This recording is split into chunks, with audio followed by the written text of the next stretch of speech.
අයියේ ඔව් මල්ලි. කොණ්ඩේ පොඩ්ඩක් කපාගන්න පුළුවන්ද? පරක් වෙලා තියෙන්නේ මේ පොඩි පාඩේට යන්න තියෙනවා. උලන්න එන්න. කට්ටියක් නැන්නේ කපලා දෙන්න ඩක් ගලෙන්න. කොහොමද මල්ලි ඒතර කපන්න ඕනේ? අයියේ මම බැලුවාගේ මේ වටේ ටික පොඩ්ඩක් අඩු කරලා උඩින් තියෙ. අයියේ මල්ලි මේ මැෂින් එක සුද්ධ කරගන්න ගියා. කොහොමද කපන්න ඕනේ? අයියේ මම බැලුවාගේ මේ උඩින් අඩු කරලා දෙපැත්තෙන් පොඩ්ඩක් තියලා ඊට පස්සේ මේ ඔව් ඔව් මයිලා කිව්වා. දැන් මාත් එක්කනේ ඉන්නේ එක. මම ඩක්කල කපලා ගන්න.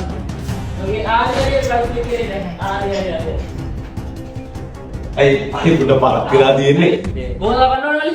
අයියේ අපි වටෙන් අඩු කරලා උඩින් තියමු.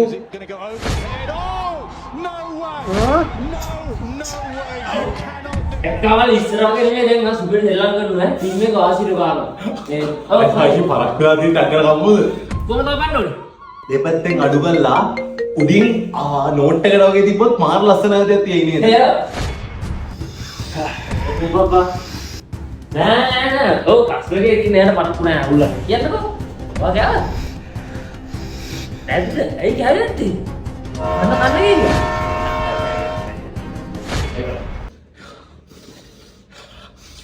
අයියේ ඔව් මල්ලි මට පරක් වෙලා තියෙන්නේ හොදටම ටක් ගාලා දෙපැත්තෙන් අඩු කරලා උඩින් තියලා මොනවා හරි මගුලක් කපලා දෙන්න.